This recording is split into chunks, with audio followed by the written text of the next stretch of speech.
What is up, Global Trainer Syndicate? This is Battlepower777 here, or Ole as I like to call myself because it sounds better than Battle Power, and it's my real name, and yeah, it sounds better. So, I have an OU match for you guys, I guess against dbzmariogeno, and he was bragging about how he built this team revolving around Black Curum that doesn't use hail, so I'm like, I kind of want to see how this team works, and since like it's as good as you say, I kind of want to, fight against it, if that makes sense. So I'm gonna lead off with Jolteons. He leads off with Latios. And I'm gonna go for Volt Switch to scout what he's going to do. I was thinking maybe he's Scarfed, and if I lose my Jolteon, it's no big deal because Jolteon can't do much against his team except her Tornadus. So he's gonna go for Side Shock. It's not gonna do much. I was thinking that maybe this thing is spec since I do outspeed it and I don't see any Life Orb recoil, but unfortunately it was expert belted. I was thinking that that Side Shock damage seemed normal to me, as in like from a choice spec set, because I mean Fortress is a gigantic physical wall. I thought that maybe it was a choice specs damage. But now, I'm going to go into Landorus since my Fortress died. I'm just going to go for the U-turn. The problem with my Fortress dying is that it sets up rocks. And rocks hurts Black Curum and his Tornadoes really well. And he would just take the entry hazard damage when he comes in. And he wouldn't be able to wreak the havoc that, well, he was able to, as you guys will find out. So I'm gonna go for U-turn, take out the Latios. I do not know why he stayed in. Then I'm just gonna go to Jolteon and proceed to Volt Switch. He brought in Conkeldurr, and I do not know why, but that's what I guess he decided to do. So I'm gonna Volt Switch. I get a Stay Switch into my Infernape, and my Infernape is a mixed set with Fire Blast, Grass Knot, and Hidden Power Ice, which is like an old Gen 4 set that I like to use, and it still does wonders. I love this set; it is so good. So I'm just gonna go for Fire Blast, take out the Fortress. It's it's great because now he won't be able to get his rocks or spikes or whatever. But now he's gonna go into Tornadus, and I do not want to take the Acrobatics. Now I assume Acrobatics because there's no rain in this battle. So I'm gonna go into my physically bulky Gyarados. It's a massive defensive wall. It takes hits so well. But when I saw him use Tailwind, I realized what his team does. The Tailwind sets up his Curum to sweep. I mean, I was assuming that his Curum was probably Life Orb because it's basically a Scarf Life Orb Curum with the Tailwind up, which terrified me because I know how, I realized how much havoc that thing could do.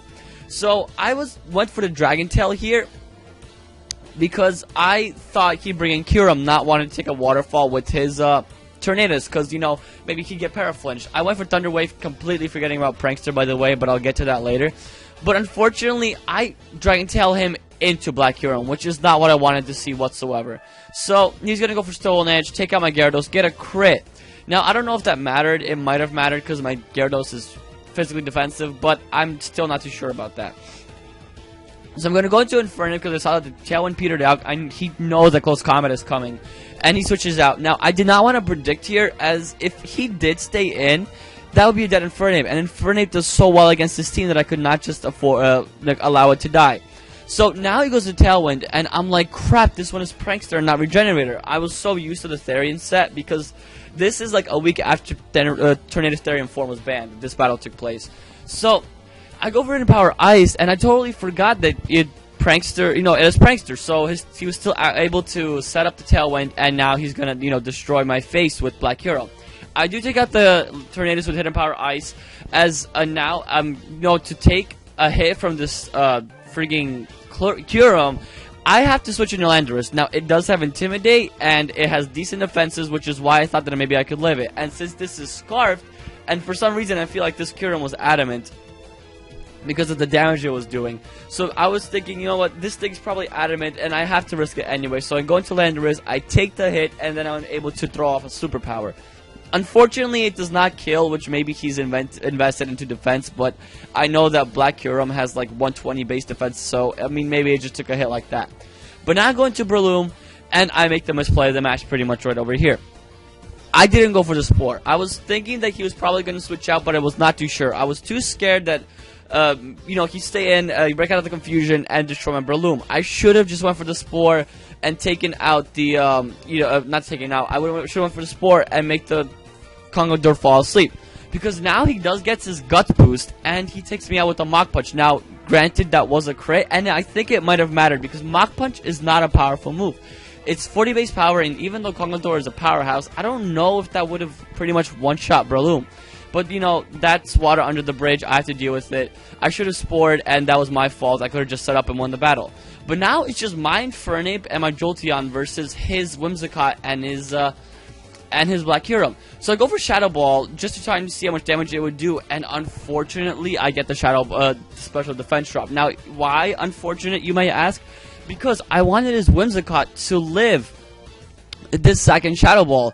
Because if it would live that second Shadow Ball, the third one, you know, I would kill it on the third turn. But the important thing here is, if it would live the second Shadow Ball, the Tailwind would have petered out on the turn that my Jolteon dies. Basically, I would switch into my Infernape the turn that Tailwind would peter out, and I would just close combat to win the battle. But unfortunately, I get a special defense drop. I take out the Whimsicott, so he has 2 turns of Tailwind left, and he's able to take out my last 2 Pokemon. So that was the game, guys. I hope you enjoyed this battle. I mean, it was a really short battle, but it was kind of, it was kind of fun. It was a little bit gimmicky. I enjoyed it a lot, and I just, you know, wanted to upload it here. So, thanks for watching this battle, guys. If you guys like this battle, check out my channel. I do some Yu-Gi-Oh stuff as well. I'm kind of getting back into Yu-Gi-Oh. I do deck profiles and Dueling Network, although I haven't uploaded Dueling Network stuff yet, although it has been recorded. So anyways, guys, I hope you enjoyed this battle. Rate, comment, subscribe. Thank you, GTS. Thank you, Magnitude, for creating the GTS. You know, to get the community like centered again. So anyway, guys, thanks for watching, and I'll see you all later.